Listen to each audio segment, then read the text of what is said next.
Hello guys, let's start a new chapter coordination compounds। ये हमारा chemistry का जो यूनिट है वो 9th है, कोऑर्डिनेशन कंपाउंड्स। पहले तो मैं इस चैप्टर का मीनिंग बता देती हूँ, इसका नाम का मीनिंग। यही हमारी इस चैप्टर की फर्स्ट डेफिनेशन है कि कोऑर्डिनेशन कंपाउंड्स क्या होते हैं। नाम से ही पता चल रहा है, जो कोऑर्डिनेट बॉन्ड बनाएंगे वही क्या होंगे, कोऑर्डिनेशन कंपाउंड। इसके जो बेसिकली मेन कंपाउंड होते हैं वो कैसे दिखते हैं, उनके अंदर जो बेसिक टर्म्स है, आज सिर्फ हम बेसिक बातों के बारे में ही पढ़ेंगे। पहले मैंने आपको एक बात बता देती हूँ कि कोऑर्डिनेशन कंपाउंड वो होते हैं जो कोऑर्डिनेट बॉन्ड बनाते हैं, और आपने पढ़ा हुआ है कोऑर्डिनेट बॉन्ड को डेटिव बॉन्ड भी बोला जाता है। ये बात आप पढ़ चुके हो, +1 क्लास में भी 10th क्लास में भी आपने शायद कोऑर्डिनेट के बारे में थोड़ा बहुत पढ़ा होगा, बट +1 में तो बहुत ज़्यादा डिटेल आती है। तो क्या होता है, कोई भी मेटल है, मान लो जिसके साथ वो बॉन्ड बना रहा है, दो एटम्स ही बनाएंगे। जिस मेटल के साथ बॉन्ड बनाता है, और कोई भी मान लो ए है, ये बॉन्ड बना रहा है, जो डेटिव बॉन्ड है, मतलब इस तरह से कोई बॉन्ड बन रहा है, एरो का निशान होगा। जिसके साथ वो बॉन्ड बनाता है, जिस मेटल के साथ, उसको हम बोलते हैं सेंट्रल मेटल एटम। और जिससे एरो, मान लो हमें पता है डेटिव बॉन्ड का मतलब क्या होता है, कॉन्ट्रीब्यूशन इज गिवन बाय 1, एक की तरफ से इलेक्ट्रॉन को दिया जाता है। जो इलेक्ट्रॉन को देता है, जिसकी तरफ से इलेक्ट्रॉन का कॉन्ट्रीब्यूशन होता है, उनको हम बोलते हैं लिगेंड्स। कई लोग लाइगेंड्स बोल लेते हैं, बट एग्जैक्टली इसको लिगेंड्स बोला जाता है। एक्चुअल में ये दिखते कैसे हैं, फॉर एग्जाम्पल ये तो जनरल था कोऑर्डिनेशन कंपाउंड्स। इसको स्क्वायर ब्रैकेट के अंदर लिखा जाता है इस तरह से। और जैसे कोई मेटल है, ये निकल, और उसके साथ सिंपल ब्रैकेट कार्बोनाइल CO4, ये क्या होता है, इसका लीगेंट होता है।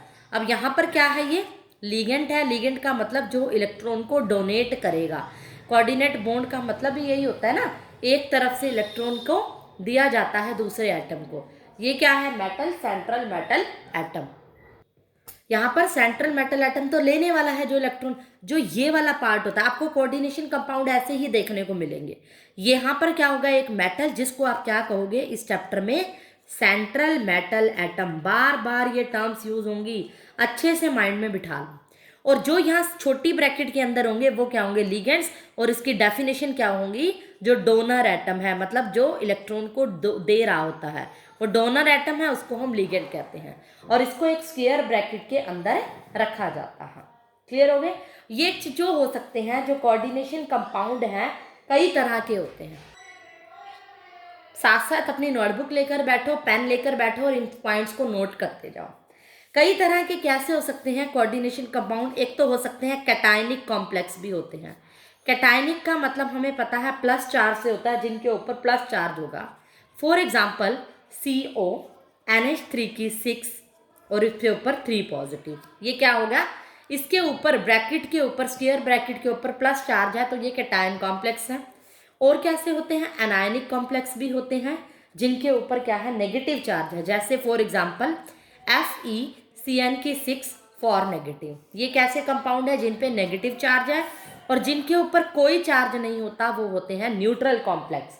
जैसे कि अभी मैंने एग्जांपल दिया था NiCO4 का, निकल कार्बोनाइल कंपाउंड। इसकी नेमिंग भी इस चैप्टर में सिखाऊंगी, इनके नाम कैसे रखते हो। आज तक आपने +1 में IUPAC नेमिंग पढ़ी है, उनके रूल अलग होते हैं, वो ऑर्गेनिक के लिए होते हैं। ये इनऑर्गेनिक का पार्ट है कोऑर्डिनेशन कंपाउंड। यहाँ पर जो नेमिंग होगी कोऑर्डिनेशन कंपाउंड्स की, अलग अलग मेथड से होगी। पहले आज सिर्फ बेसिक समझो। तो अगर कोऑर्डिनेशन कंपाउंड्स के बारे में जानना है, तो हमने उसके अंदर ये चीज़ों के बारे में पढ़ा, जिसके अंदर एक कोऑर्डिनेट बॉन्ड है। एक डेफिनेशन आती है कोऑर्डिनेशन केमिस्ट्री। कोऑर्डिनेशन केमिस्ट्री क्या होगी, नाम से ही पता चल गया, branch of science which deals with the study of coordination compounds. ऐसी केमिस्ट्री साइंस की वो ब्रांच जिसके अंदर हमें कोऑर्डिनेशन कंपाउंड्स की स्टडी करते हैं, उसको हम क्या कहेंगे, कोऑर्डिनेशन केमिस्ट्री। तो ये कोऑर्डिनेशन केमिस्ट्री है। उसके बाद जो टर्म आती है, साथ साथ नोट कर लो, स्क्रीनशॉट ले सकते हो। उसके बाद जो टर्म आती है डबल साल्ट, हमारे कुछ नई नई टर्म्स पढ़नी है आज हमने। डबल साल्ट और कॉम्प्लेक्स में क्या डिफरेंस होता है, पहले मैं आपको डबल साल्ट के बारे में बता रही हूँ। मान लो आपने +1 में, याद भी होगा, आपने एक प्रैक्टिकल किया था मोहर साल्ट का, याद है। वहाँ पर मोहर साल्ट का जो फॉर्मूला होता था वो है FeSO4 इंटू NH4 की twice SO4 into 6H2O, means कुछ ऐसा बड़ा सा कंपाउंड होता है। डबल साल्ट इन्हीं को ही कहते हैं। जैसे ये एग्जाम्पल मैंने मोहर साल्ट का लिया है, कोई ज़रूरी नहीं है ये साल्ट हो, कोई भी आयनिक कोई भी कंपाउंड हो सकता है बड़ा सा। क्या है, जब हम इसको डिसोसिएट करेंगे वाटर के अंदर तो ये बहुत सारे आयंस के अंदर टूट जाएगा। जब ये आयंस में तोड़ेंगे तो क्या होगा, आयरन FeSO4 Fe2 पॉजिटिव में टूटेगा, सल्फेट की वजह से SO4 2 नेगेटिव में टूटेगा। इसमें अमोनियम सल्फेट है तो अमोनियम पॉजिटिव में टूटेगा, सल्फेट हम ले चुके हैं, एक ये वाला और एक ये वाला, दो SO4 2 नेगेटिव होंगे। साथ में वाटर के लिए भी H पॉजिटिव और OH नेगेटिव, मतलब बहुत सारे आयंस में टूटेगा। तो इसीलिए डेफिनेशन क्या हुई डबल साल्ट की, जिनको वाटर में डालने के बाद बहुत सारे आयन में टूट जाए, जो बहुत सारे आयन बनाए उसको हम क्या कहते हैं, डबल साल्ट। लेकिन जो कॉम्प्लेक्स आयन होते हैं वो कोऑर्डिनेशन कंपाउंड होते हैं, जो कि क्या है, डिसोसिएट कर कर कोई भी एक्वस सॉल्यूशन में बहुत सारे आयन नहीं देता। मीन्स जैसे कि अगर मैं कॉम्प्लेक्स दे लूँ K4FeCN6, यहाँ पर क्या है, ये सिर्फ किस में टूटेगा, K4 K पॉजिटिव में और FeCN6 नेगेटिव में, ना कि Fe पॉजिटिव और Cn नेगेटिव अलग अलग में। ये जो कॉम्प्लेक्स है स्क्वायर ब्रैकेट के अंदर जो कंपाउंड है वो इसके अंदर आयनिक फॉर्म में नहीं टूटेगा। अभी तक तो मैंने देखो आपको ऐसे ऐसे कंपाउंड दिखाए थे, लेकिन कुछ ऐसे कंपाउंड भी होते हैं जिनके बाहर भी कोई ना कोई एटम होता है। बताऊंगी मैं आगे इंट्रोडक्शन में कि क्या कहते हैं इनको। पूरा कोऑर्डिनेशन कंपाउंड इस फॉर्म में भी हो सकता है, इसमें भी हो सकता है। इतनी स्क्वायर वाले ब्रैकेट को हम बोलते हैं कॉम्प्लेक्स आयन। तो ये इस तरह के कंपाउंड है, ये सिर्फ दो ही आयन में टूटा। मतलब कहने का मतलब ये है, अगर इस कॉम्प्लेक्स की बात करूं तो ये जब तोड़ूंगी, इसको डिसोसिएट करूंगी, Fe पॉजिटिव और CN6 नेगेटिव, Cn नेगेटिव में नहीं टूटेगा। जो नहीं टूटता वो होते हैं कोऑर्डिनेशन कंपाउंड, या फिर उसको कॉम्प्लेक्स बोलते हैं। और जो बहुत सारे आयन में टूट जाता है उसको हम क्या बोलते हैं, डबल साल्ट। तो इसके ऊपर एक डिफरेंस भी आता है, give the difference between double salt and complex. तो यूजुअली इसमें क्या होते हैं, टू सिंपल साल्ट होते हैं इन इक्विमोलर प्रोपोर्शन, मतलब दो इक्विमोलर साल्ट हैं, जैसे एक FeSO4 हो गया, एक अमोनियम सल्फेट, और इक्विमोलर रेशियो के अंदर ही होते हैं। और ये जरूरी नहीं है इक्वल रेशियो में हो, ये इनकी रेशियो इक्विमोलर जरूरी नहीं है। जो डबल साल्ट होते हैं ओनली सॉलिड स्टेट में ही एग्जिस्ट करते हैं। अगर एक्वस में कोई होगा तो वो डिसोसिएट हो जाएगा आयन के अंदर। ये क्या करते हैं, जो कॉम्प्लेक्स होते हैं सॉलिड में भी होते हैं और एक्वस में भी, लेकिन ये सोल्यूशन के अंदर आयंस के अंदर टूटते नहीं है, बहुत सारे आयन में। इसको आप डिसोसिएशन नहीं मानोगे, ये एक तरह से ऐसे ही पड़ा रहेगा। डिसोसिएशन का मतलब होता है ये वाले आयंस भी सारे टूट जाना, ये एक तरह से डिसोसिएशन शो नहीं करता। ये आयनिक कंपाउंड्स होते हैं, लेकिन इसमें कोई भी कोऑर्डिनेट बॉन्ड नहीं होता। आयंस में टूट रहे हैं लेकिन कोई कोऑर्डिनेट बॉन्ड नहीं है। ये आयनिक हो भी सकते हैं, नहीं भी, लेकिन कोऑर्डिनेट पार्ट होगा, इसके अंदर कोऑर्डिनेट बॉन्ड है। यहाँ दिखा नहीं होगा, बॉन्ड बना नहीं होगा, जैसे मैंने ऊपर दिखाया था आपको ऐसे, ये तो मैंने समझाने के लिए बताया था। लेकिन कंपाउंड में ऐसे होगा, कोऑर्डिनेट बॉन्ड विजिबल नहीं होगा, हमें पता है कि इसके और इसके बीच में कोऑर्डिनेट बॉन्ड है। तो जो डबल साल्ट है उसमें मेटल आयंस अपनी नॉर्मल वैलेंसी शो करते हैं। हमें पता है आयरन की Fe2 पॉजिटिव है, SO4 की SO4 2 नेगेटिव है, अमोनियम की +1 है, नॉर्मल वैलेंसी है। लेकिन कॉन्टिनेशन कंपाउंड में मेटल आयन दो तरह की वैलेंसी होती है। एक जो वैलेंसी होती है प्राइमरी वैलेंसी, और एक होती है सेकेंडरी वैलेंसी। इसके बारे में एक थ्योरी आएगी, वर्नर थ्योरी, वो डिटेल में मैं बताऊंगी कैसे सेकेंडरी और प्राइमरी वैलेंसी होती है, right. And last difference is जो डबल साल्ट है, मैं पॉइंट्स के थ्रू आपको नहीं बता रही, बुक में आपको टेबल्स पॉइंट मिल जाएंगे, लेकिन सारे पॉइंट में एक्सप्लेन कर चुकी हूँ। डबल पॉइंट क्या होते हैं, जब इसको सॉल्यूशन के अंदर डालते हो इस साल्ट को, तो वो डिसोसिएट होकर अपनी आइडेंटिटी को लूज कर देते हैं। यहाँ ये साल्ट था, यहाँ ये आयनिक फॉर्म में बन गया।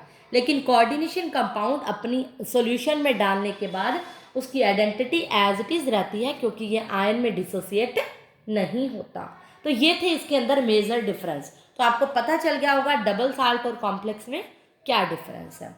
Now come to the important terms used in coordination compounds.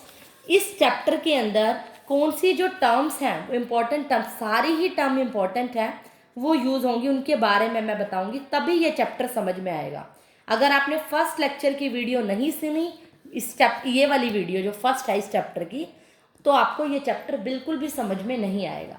तो एक एक वीडियो को बड़े अच्छे से समझना है। Now let's start. पहली टर्म तो वही है ligands and central metal atom. अब जिसके बारे में आपको मैं अभी बताया है कि अगर कोई कोऑर्डिनेशन कंपाउंड है तो उसके अंदर सेंट्रल मेटल एटम कौन सा होगा और लिगेंड कौन सा होगा। जैसे मैंने अभी बताया था, कोई भी आप कोऑर्डिनेशन कंपाउंड ले सकते हो। जैसे ले लो CO NH3 3 पॉजिटिव, ये मैंने ले लिया मान लो। अब इसके अंदर लिगेंड कौन है, जो ब्रैकेट के अंदर है ये भी पता है और आपको इसकी डेफिनेशन भी मैं बता चुकी हूँ। ये क्या करेगा, इलेक्ट्रॉन को डोनेट कर रहा होता है। एक्चुअल में ये ऐसी पोजीशन है, CO क्या है, NH3 से घिरा हुआ है, 6 NH3 है, मतलब इसके स्ट्रक्चर कुछ ऐसा होगा।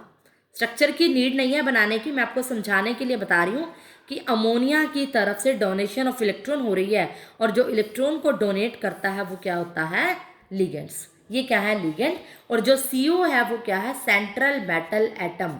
जो मेटल सेंटर में होता है, एक होता है स्ट्रक्चर में और इलेक्ट्रॉन्स को गेन कर रहा होता है। तो ये इसकी डेफिनेशन होगी। तो ये डोनर एटम जो डोनेट करता है पेयर ऑफ इलेक्ट्रॉन, किसको डोनेट कर रहा है, सेंट्रल मेटल एटम को, और कोऑर्डिनेट बॉन्ड बनाता है उसके साथ, उसको हम क्या कहते हैं, लिगेंड। डेफिनेशन ये हो गई। और जो जिनके साथ लिगेंड अटैच है उनको हम क्या कहेंगे, सेंट्रल मेटल एटम, CMA है ये शॉर्ट में। तो आप इसके नोट्स भी बना सकते हो, इसकी डेफिनेशन लिख लोगे नोट्स में, चाहो तो इस तरह से पिक्टोरियल भी लिख सकते हो। Now come to the second definition which is, पहले मैं आपको एक बात बता दूं इस आगे जाने से पहले, लिगेंड्स के अंदर, यहाँ पर लिगेंड्स और सेंट्रल मेटल एटम के बारे में बताया, और लिगेंड को इस चैप्टर के अंदर मैं लुईस बेस के नाम से जानूंगी, और कहीं सेंट्रल मेटल एटम को आप लुईस एसिड भी कह सकते हो। क्यों, क्योंकि आपने +1 में लुईस एसिड और लुईस बेस की डेफिनेशन पढ़ी थी इक्विलिब्रियम में, जब अरेनियस कंसेप्ट पढ़े थे, लुईस एसिड बेस के बारे में पढ़ा था। लुईस बेस जो डोनेट करते हैं इलेक्ट्रॉन पेयर्स को, यानी लिगेंड्स करते हैं, और लुईस एसिड जो इलेक्ट्रॉन पेयर को एक्सेप्ट करते हैं वो सेंट्रल मेटल एटम होते हैं। तो लुईस बेस कौन है, लिगेंड, और लुईस एसिड कौन है, central metal atom. Next term जो है, सेकेंड टर्म इज डेंटिसिटी और एंड चिलेशन भी होती है एक। डेंटिसिटी एंड चिलेशन में पढ़ेंगे हम। अब क्या होता है, किसी भी लिगेंड में कोई भी लिगेंड है, मैंने क्या दिया, उस लिगेंड के अंदर 2 डोनर एटम हो सकते हैं, जरूरी नहीं है एक ही एटम हो लिगेंड। यहाँ तो मैंने ऐसा एग्जांपल दिया, ब्रैकेट के अंदर एक ही कंपाउंड था, एक ही लिगेंड है, एक टाइप ऑफ एक लिगेंड था। वैसे तो 6 हो गए NH3, तो इसको नहीं गिनना आपने, अमोनिया ही है ना अकेला। लेकिन ऐसा भी हो सकता है डोनर एटम, यानी जो कोऑर्डिनेटिंग ग्रुप होता है, साथ लगा होता है, वो 2 भी हो सकते हैं, और वो रिंग की फॉर्म में भी हो सकते हैं। इससे पता चलती है उसकी डेंटिसिटी का या चिलेशन का, कि अगर पोजीशन है इस तरह से, रिंग बना रहे हैं 5 और 6 मेंबर रिंग, तो इसको हम, अगर मान लो 2 डोनर एटम है तो आप ऐसे याद रख लो, तो उसको कहेंगे हम बाई डेंटेट। डेंटेट का मतलब होता है डोनर एटम, बाई मतलब 2। और अगर उसमें क्या है, 3 डोनर एटम किसी में लगे हुए हैं, किसी भी कंपाउंड के अंदर 3 डोनर एटम है, तो अब आप क्या कहोगे, उसको टरडेंटेट है। वो कंपाउंड कोऑर्डिनेट क्या है, टरडेंटेट है। अगर 4 डोनर एटम वहां लगे हुए हैं, 4 एटम डोनेट कर रहे हैं, तो वो कंपाउंड कैसा होगा, टेट्राडेंटेट होगा।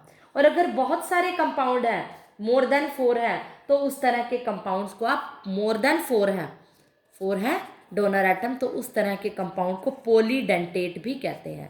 मीन्स पोली का मतलब होता है मैनी, डेंटेट मतलब डोनर एटम बहुत ज़्यादा है। तो यूनिडेंटेट, अगर 1 डोनर एटम है तो उस तरह के कंपाउंड को आप क्या कहोगे, यूनिडेंटेट। यूनि का मतलब सिंगल, डेंटेट का मतलब डोनर एटम क्या है, एक है। इस तरह के कई कंपाउंड आएंगे जैसे, और एक और बता दूं, अगर ये क्या है, रिंग की फॉर्म में अटैच है और एक रिंग बना रहे हैं, अभी मैंने डेंटिसिटी के बारे में बताया है, और बहुत सारे मान लो 4-5 मेंबर आपस में अटैच हैं और एक रिंग बना रहे हैं, जैसे 4 के केस में, 3 के केस में एक रिंग बनाएंगे, एग्जाम्पल मैं अभी आपको दूंगी, तो उस रिंग को हम क्या बोलते हैं, चीलेट रिंग। क्या बोलेंगे उस कंपाउंड की रिंग को, चीलेट रिंग। और जो उससे बनने वाला कॉम्प्लेक्स होगा मेटल चीलेट, और इस प्रॉपर्टी को हम क्या बोलते हैं, चिलेशन। मतलब ऐसे कंपाउंड की प्रॉपर्टी जो रिंग बनाती है उस प्रॉपर्टी को क्या हम बोलते हैं, चिलेशन, और उस रिंग को क्या बोलेंगे, चिलेट रिंग। जैसे मैं आपको एक एग्जांपल देती हूँ कोई भी रिंग कंपाउंड का, जिसमें डाइडेंटेट का भी दे रही हूँ, ट्राई का भी दे रही हूँ, सब देती हूँ मैं आपको। जैसे मान लो कोई कंपाउंड है PtCl2 और यहाँ पर क्या है EN। EN क्या होता है पहले मैं आपको इसके बारे में बताती हूँ। EN कहीं भी इस चैप्टर में बहुत देखने को मिलेगा और बहुत इंपॉर्टेंट है इस तरह के कंपाउंड। EN का मतलब आपको शॉर्ट फॉर्म में बता देती हूँ इस चैप्टर में, ये है इथाइलिन डाई अमाइन।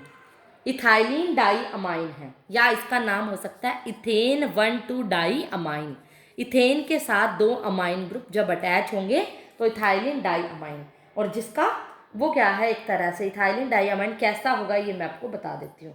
मतलब CH2 के साथ ग्रुप लगा होगा NH2 इथेन 1,2 डाई अमाइन। ये इथेन है, 1 और 2 पोजीशन पे कौन है, अमाइन ग्रुप है, ये होता है इथेन 1,2 डाई अमाइन। और ये हमें पता है क्या है, क्लोरीन है। तो यहाँ पर क्या है, कहने को ये Cl2 भी अटैच है, लेकिन ये ब्रैकेट में नहीं है, लिगेंट नहीं है। यहाँ पर डोनर एटम, अगर आप इसका स्ट्रक्चर देखोगे तो कुछ ऐसा होता है, क्लोरीन कोऑर्डिनेट बॉन्ड नहीं बनाते, कोवलेंट बॉन्ड बना रहे हैं। ये बात आपको इसके कॉम्प्लेक्स लिखने में भी क्लियर होगी, क्योंकि यहाँ Cl2 छोटी ब्रैकेट में नहीं है, और मैंने कहा था लिगेंड छोटी ब्रैकेट में होते हैं, ठीक है। और En क्या है, यहाँ पर छोटी ब्रैकेट में है, मतलब लिगेंड है, और वो कोऑर्डिनेट बॉन्ड से जुड़ा होता है, यानी En है यहाँ पे। En का मतलब ही ये पूरा स्ट्रक्चर होता है। अब यहाँ En2 नहीं लिखेगा, इस En का मतलब ही ये है। अगर En की ट्वाइस होता तो ऐसे ऐसे 2 कंपाउंड होते, समझ रहे हो। तो En का मतलब CH2 और NH2 2 बार है, और बॉन्ड इसमें बनाता है NH2 के साथ कौन जुड़ा है, CH2। 2 है, CH2 NH2 CH2 NH2, दूसरा NH2 उसके साथ कौन है, CH2, और ये आपस में बॉन्ड बना रहे हैं CH2 ये भी बॉन्ड बनाएगा। इस तरह से इसका स्ट्रक्चर होगा इथेन 1,2 डाई अमाइन का, प्लैटिनम के साथ, प्लैटिनम क्लोराइड। इसका मैं नाम बताऊंगी इस पूरे कंपाउंड का, लेकिन फिलहाल ये डाई डेंटेट क्यों हुआ, क्योंकि यहाँ पर डोनर एटम क्या है, 2 हैं। दिखने में हमें ऐसे लग रहा है कि 1 है, कई बच्चे कंफ्यूज होंगे 2 और 1 3 है, लेकिन नहीं, जो सिर्फ कोऑर्डिनेट बॉन्ड बनाता है वही लिगेंट होता है। और En का मतलब इसके अंदर, खुद के अंदर 2 डोनर एटम है, दिखने में 1 है बट एक्चुअल में 2 हैं, तो 2 बॉन्ड बना रहे हैं, इसीलिए इस तरह के कंपाउंड को क्या बोलोगे, डाइडेंटेट लिगेंड्स, डाइडेंटेट कंपाउंड्स होते हैं। डाइडेंटेट चिलेशन भी कह सकते हो, क्योंकि इसके कंपाउंड में क्या बन रही है, एक चिलेट रिंग बन रही है, इसीलिए इसको चिलेशन भी कहते हैं। इसका स्क्रीनशॉट लो, आई होप आपने नोट कर लिया होगा। Now come to the टरडेंटेट।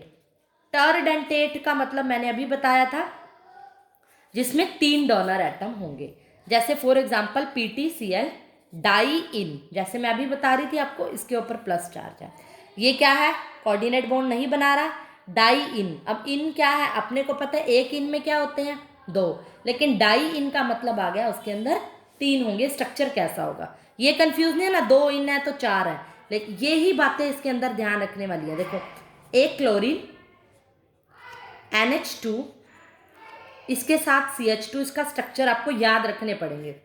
एक NHCH2 इस तरह से बॉन्ड बनाता है, एक NH2 CH2 इस तरह से बॉन्ड बना रहा होता है, और ये जुड़े हैं, डाइडेंटेट है। कहने को देखो, एक En में 2 कार्बन और 2 नाइट्रोजन है, यहाँ पर 4 कार्बन 4 नाइट्रोजन ही है, नो डाउट En वही रहेगा। ये क्या है, एक En हो गया, एक En है, ये एक En तो ऐसा ही होता है, और दूसरा En ऐसा होता है। यहाँ पर एक हाइड्रोजन कम क्यों किया, क्योंकि कार्बन ने अपने 4 बॉन्ड पूरे करने हैं, तो हम हाइड्रोजन रिमूव कर सकते हैं। तो ये कहने को 4 En जुड़े हैं, लेकिन बॉन्ड सिर्फ 3 ही बना रहे हैं, कोऑर्डिनेट बॉन्ड, इसीलिए ये टरडेंटेट की कैटेगरी में आएगा, क्योंकि 3 ही बॉन्ड बना रहे हैं। लेकिन अगर हम कंपाउंड में बात करें, आप खुद हेल्प कर बनाओगे, अब इसका टेट्राडेंटेट का खुद बनाओगे, टेट्राडेंटेट चिलेशन भी कह सकते हो आप, क्योंकि ये रिंग बना रहे हैं इसीलिए चिलेशन है। मैंने आपको एग्जांपल दे दूंगी, स्ट्रक्चर आप खुद से बनाओगे। Pt try En 2 positive, try En का मतलब En 3 बार जोड़ोगे, ऐसे ऐसे, यानी 6 कार्बन 6 नाइट्रोजन जुड़ेंगे, लेकिन 4 बॉन्ड बनाते हुए जुड़ेंगे। यहाँ जुड़ जाएगा एक, बाकी साइडों में एक रिंग बनाओगे, बुक में आपको इसका स्ट्रक्चर मिल जाएगा। वैसे आप सेल्फ ट्राई करोगे, डू योर सेल्फ। नहीं मिले तो बुक की आप हेल्प ले सकते हो।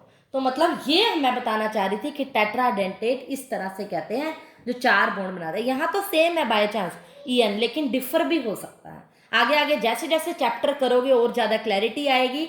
Now come to the next definition. Now come to the next definition, ambidentate ligands. Ambidentate ligands क्या होता है? ये एक्चुअल में तो यूनिडेंटेट लिगेंड का ही पार्ट होता है। इसमें डोनर एटम एक ही होगा, लेकिन क्या होगा, मोर देन उसके अंदर 1 कोऑर्डिनेटिंग एटम्स होंगे। कोऑर्डिनेट बॉन्ड बनाने वाले जो एटम्स होंगे वो ज़्यादा होंगे। मतलब क्या है इसका कहने को? तो यूनिडेंटेट है, मतलब एटम तो एक ही रहेगा, लिगेंड सॉरी एक ही रहेगा, लेकिन कोऑर्डिनेटिंग एटम 2 कैसे है? फॉर एग्जांपल, आप कोई ग्रुप है, कोई मेटल है, सेंट्रल मेटल, उसके साथ जो ग्रुप जड़ा है NO2 है, NO2 नाइट्रो ग्रुप होता है, वो कैसे बॉन्ड बनाता है? NO2। ये क्या है? इसके साथ मेटल है और ये लिगेंड है, लिगेंड तो एक है इसीलिए ये यूनिडेंटेट है, लेकिन कोऑर्डिनेटिंग एटम क्या है इसमें? ज़्यादा है। कैसे? एक बार तो NO2 ग्रुप की बात कर रहे हैं, लिगेंड क्या है? NO2। यहाँ पर नाइट्रोजन बॉन्ड बना रहा है, और लेकिन मेटल NO2 ग्रुप की प्रॉपर्टी ऐसी होती है, इसमें ऑक्सीजन भी बॉन्ड बनाता है। जब ऑक्सीजन बॉन्ड बनाता है तो इसका नाम नाइट्रोटो होता है, और यहाँ पर नाइट्रोटो O होता है, लेकिन नाइट्रोजन बॉन्ड बनाता है तो नाइट्रोटो N होता है। कई ऐसे कंपाउंड होते हैं, जैसे एक एग्जांपल मैं और देती हूँ, NCS कंपाउंड होता है, CNS भी जिसको कहते हैं। जैसे मेटल के साथ जब SCN कंपाउंड बना रहा है तो इसका नाम होता है थाइनोसाइनेटो। कहने को SCN एक ही है, यूनिडेंटेट लिगेंड है, लेकिन कोऑर्डिनेटिंग एटम ये भी हो सकता है, और मेटल के साथ नाइट्रोजन भी बॉन्ड जो पहले लगा हुआ है, यहाँ नाइट्रोजन इलेक्ट्रॉन डोनेट करेगा और यहाँ सल्फर इलेक्ट्रॉन को डोनेट करेगा। कोऑर्डिनेटिंग एटम अलग अलग है, लेकिन डेंटेट लिगेंड एक ही अटैच है। CNS अपने आप में एक लिगेंड है। तो इस तरह के लिगेंड को बोलते हैं ambidentate ligands. I hope clear हो गया होगा। Come to the next definition, that is coordination number. Coordination number, वैसे बुक में डेफिनेशन लिखी होती है कि number of ligands attach directly bonded to the central metal atom. जैसे K4FeCN6 कि किसी भी सेंट्रल मेटल एटम के साथ जितने भी नंबर ऑफ लिगेंड्स अटैच हैं वो उसका कोऑर्डिनेशन नंबर होगा। राइट, ये होगा, लेकिन एक्चुअल डेफिनेशन है कि नंबर ऑफ डोनर इलेक्ट्रॉन्स, कितने इलेक्ट्रॉन डोनेट कर रहा है, नंबर ऑफ इलेक्ट्रॉन डोनेटिंग, वो जो इलेक्ट्रॉन डोनेट करेगा वही उसका क्या होगा, number of donor pair of electron कह सकते हो, क्योंकि एक एटम 2 इलेक्ट्रॉन को डोनेट तो करता ही है, तो उस तरह से वो उसका कोऑर्डिनेशन नंबर हो जाएगा। जैसे मैं आपको एग्जांपल दे रही हूँ, FeCN6 का मैंने अभी अब एग्जांपल दिया। CN6 का, CN में क्या होते हैं, एक पेयर ऑफ इलेक्ट्रॉन तो होता ही है। Number of donor pair of electron का मतलब भी यही है, एक पेयर इलेक्ट्रॉन दे रहा है तो इसका कोऑर्डिनेशन नंबर 1 है। यहाँ पर एक पेयर तो माना ही माना जाता है, कभी भी इलेक्ट्रॉन सिंगल नहीं देता, तो पेयर इलेक्ट्रॉन देता है। एक CN 1 देगा, 2 CN 2 देगा। यहाँ पर कितने CN है? 6 CN है, तो यहाँ पर कोऑर्डिनेशन नंबर क्या होगा हमारा? 6। यहाँ पर कोऑर्डिनेशन नंबर 6 होगा। लेकिन बहुत से ऐसे कंपाउंड है जिसमें कोऑर्डिनेशन नंबर जो दिखता है वो नहीं होता। मतलब जैसे कि अगर मान लो ये कंपाउंड है CrH2O की 6, पहले मैं सिंपल दे रही हूँ। यहाँ पर वाटर क्या है? H2O। वाटर में क्या है? एक ही लॉन पेयर होता है, एक ही पेयर इलेक्ट्रॉन होता है, एक है, तो सिंपल क्या होगा? 6 इसका कोऑर्डिनेशन नंबर होगा। लेकिन अगर आप इसका एग्जांपल देखो, FeC2O4 की थ्राइस 3 नेगेटिव। C2O4 क्या होता है? अब यहाँ पर C2O4 क्या होता है? ऑक्जेलेट कंपाउंड होता है यहाँ पर, जो कि डाइडेंटेट लिगेंड होता है। एक्चुअल में C2O4 जो होता है ना, उसके ऊपर 2 नेगेटिव चार्ज है, या ये कह लो इसके ऊपर ऑक्जेलेट कंपाउंड है, जो इस पे 2 इलेक्ट्रॉन डोनर है। जैसे यहाँ एक पेयर है, वहाँ पे क्या है? 2 पेयर होते हैं, इसीलिए 2 नेगेटिव कह लो या 2 पेयर कह लो। एक के पास 2 पेयर है तो 3 के पास कितने पेयर होंगे? 3 दूना 6। तो इसीलिए डाइडेंटेट लिगेंड होने से इसका कोऑर्डिनेशन नंबर भी क्या है? 6 है। बहुत कम ऐसे एग्जाम्पल होते हैं जिनमें ये एक्सेप्शन आता है। जैसे जैसे चैप्टर आगे करोगे और ज़्यादा क्लैरिटी आपको आएगी। कितने डोनर, जैसे EN का केस मैंने बताया था, इथेन 1,2 डाइअमाइन, उसमें भी तो डोनर एटम दो ही होते हैं। अगर एक ईएन लगा हुआ है तो हम क्या समझते हैं उसके साथ, जो बॉन्ड बनाने वाले कितने हैं, दो है ना, तो वहां पर भी क्या हो जाता है, डबल हो जाते हैं। जैसे C2O4 पे क्या होते हैं, दो नेगेटिव चार्ज है, मतलब दो पेयर इलेक्ट्रॉन है। एक इलेक्ट्रॉन पेयर के लिए कोऑर्डिनेशन नंबर 1, 2 गुना 3 क्या हो जाएंगे, 6, इसीलिए इसका कोऑर्डिनेशन नंबर क्या होगा, 6। नेक्स्ट जो टर्म आती है वो है हमारी कोऑर्डिनेशन स्फीयर और कोऑर्डिनेशन एंटिटी क्या होता है। आगे बड़ी इजी इजी टर्म्स होती हैं। कोऑर्डिनेशन स्फीयर भी बोलते हैं इसको, कोऑर्डिनेशन एंटिटी भी बोलते हैं, और एक और टर्म है काउंटर आयन। पूरा बता देती हूँ। कोऑर्डिनेशन स्फीयर तो सिंपल है, मान लो कोई आप कॉम्प्लेक्स कर रहे हो K2PtCl6, ये जो है स्क्वायर ब्रैकेट के अंदर जो कॉम्प्लेक्स होता है ये होता है कोऑर्डिनेटर कॉम्प्लेक्स। आगे बात समझ, ये कॉम्प्लेक्स आयन है, इसके अंदर कॉम्प्लेक्स आयन है, इस पूरे को हम बोलते हैं कोऑर्डिनेटर स्फीयर या कोऑर्डिनेटर एंट्री। जो सेंट्रल मेटल एटम और लिगेंड जो डायरेक्टली अटैच्ड है और स्क्वायर ब्रैकेट के अंदर है, ये वाला इतना पार्ट, सिर्फ इतना पार्ट, ये क्या होते हैं कलेक्टिवली, इन दोनों को इकट्ठा क्या बोलते, ये सेंट्रल मेटल एटम, ये लिगेंड, इकट्ठे मिलके स्क्वायर ब्रैकेट के साथ बोलते हैं इनको कोऑर्डिनेशन स्फीयर या एंटिटी। और जो बाहर होता है स्क्वायर ब्रैकेट के, मैंने कहा था फिर बताऊंगी, ये क्या होता है काउंटर आयन। ये क्या होता है काउंटर आयन, इसके नाम बता रही हूँ सिर्फ, काउंटर आयन होता है। और अकेला इसको हम क्या बोलते हैं, कॉम्प्लेक्स आयन भी बोल देते हैं। जैसे PtCl6 है, ये क्या होते हैं कॉम्प्लेक्स आयन है। कॉम्प्लेक्स आयन क्या होंगे इसके, ये होंगे, ठीक है। और ये इसको कोऑर्डिनेटर स्फीयर भी बोल देते हैं और कोऑर्डिनेटर एंटिटी भी बोल देते हैं। एक्चुअल में ना कॉम्प्लेक्स आयन आयनिक फॉर्म में ज़्यादा मिलते हैं आपको, इस तरह का आयन में होगा तो कॉम्प्लेक्स आयन बोलोगे, और ब्रैकेट में अगर जैसे इस तरह से होगा स्क्वायर ब्रैकेट में, इस पूरी टर्म को ये नाम बोल देते हैं कोऑर्डिनेशन स्फीयर और एंटिटी। उसके बाद जो टर्म आती है वो आती है कोऑर्डिनेशन पॉलीहेड्रन। पॉलीहेड्रन का नाम से पता चल रहा है, एक ऐसा पॉली मतलब मैनी, बहुत सारे स्पेशियल अरेंजमेंट, स्पेस के अंदर लिगेंड एटम जब डायरेक्टली अटैच होंगे मेटल से, कोई मेटल है उसमें ये भी लिगेंड जुड़ा है, ये भी लिगेंड है, ये भी लिगेंड है, ये भी लिगेंड है, इस तरह से आपस में एक स्पेशियल अरेंजमेंट बना रहे होंगे। क्या है, लिगेंड एटम के साथ जब एक स्पेशियल अरेंजमेंट, स्पेशियल मतलब स्पेस में जुड़े हुए होंगे, डायरेक्टली अटैच होंगे, इस तरह के कंपाउंड्स को हम बोलते हैं कोऑर्डिनेशन पॉलीहेड्रन। उसके बाद जो टर्म आती है वो है ऑक्सीडेशन नंबर या फिर ऑक्सीडेशन स्टेट। ऑक्सीडेशन स्टेट, सिर्फ आप इसके एक बार टर्म्स के बारे में समझो, निकालना मैं आपको नेक्स्ट लेक्चर में सिखाऊंगी। ऑक्सीडेशन नंबर सेंट्रल एटम का होता है जो भी इसके अंदर चार्ज होता है, आप जो भी सेंट्रल मेटल एटम के ऊपर चार्ज निकालोगे, चार्ज ऑन सेंट्रल मेटल, ज़्यादातर जो ऑक्सीडेशन नंबर हम निकालेंगे ना वो सेंट्रल मेटल पे ही निकाला जाता है। तो चार्ज एक रूल होता है निकालने का, वो मैं आपको समझाऊंगी नेक्स्ट लेक्चर में कि वो कैसे निकालते हैं। जो सेंट्रल मेटल एटम के ऊपर जो चार्ज होता है उसको उसका ऑक्सीडेशन नंबर बोलते हैं, निकालना मैंने पेंडिंग छोड़ रही हूँ। उसके बाद एक टर्म आती है charge on complex ion. Complex, यहाँ मैं सेंट्रल मेटल एटम की बात कर रही थी, यहाँ मैं कॉम्प्लेक्स आयन की बात कर रही हूँ। जो चार्ज कैरिड होगा कॉम्प्लेक्स आयन पे वो सभी चार्जेस के सम के बराबर होगा।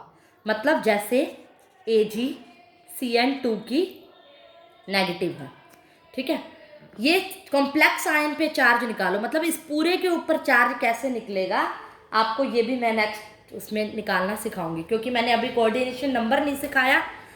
मतलब आपको डेफिनेशन बता देती हूँ, सभी एटम्स का जो चार्ज का सम होगा वो क्या होगा, पूरे कॉम्प्लेक्स आयन का सम होगा, क्योंकि कॉम्प्लेक्स आयन इसी को बोलते हैं।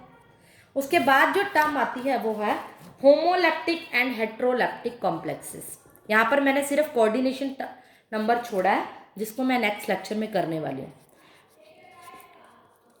होमोलेप्टिक एंड हेट्रोलेप्टिक कॉम्प्लेक्स, होमो का मतलब होता है सेम, ऐसे कॉम्प्लेक्स जिसमें सेंट्रल एटम एक ही टाइप ऑफ लिगेंड से अटैच होता है, वन टाइप ऑफ लिगेंड, जिसमें लिगेंड ज़्यादा हो सकते हैं लेकिन टाइप ऑफ लिगेंड क्या होगा, सेम।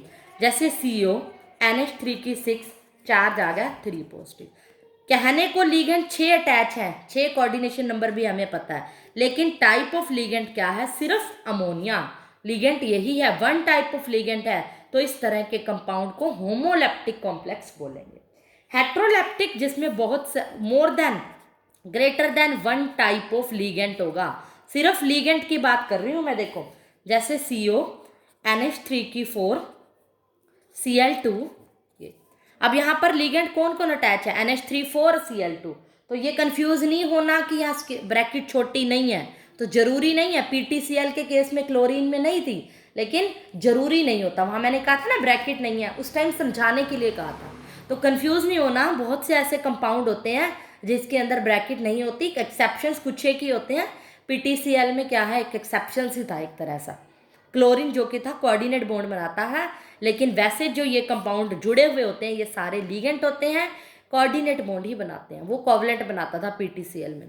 तो यहाँ पर देखो लीगेंट कौन है, NH3 भी लीगेंट है, क्लोरीन भी लीगेंट है, तो 2 टाइप ऑफ लीगेंट है, एक से ज़्यादा टाइप ऑफ लीगेंट है। तो इस तरह के कंपाउंड को आप क्या कहोगे, हेट्रोलैप्टिक कॉम्प्लेक्स। एक तरह के लीगेंट चाहे 10 हो, लेकिन टाइप ऑफ लीगेंट तो एक ही है, तो ये होमो, और अगर ज़्यादा है तो हेट्रोलैप्टिक। तो आज के लिए इतना ही, सिर्फ बेसिक टर्म्स को क्लियर कीजिए, फिर हम इस चैप्टर को कंटिन्यू करेंगे। Thank you.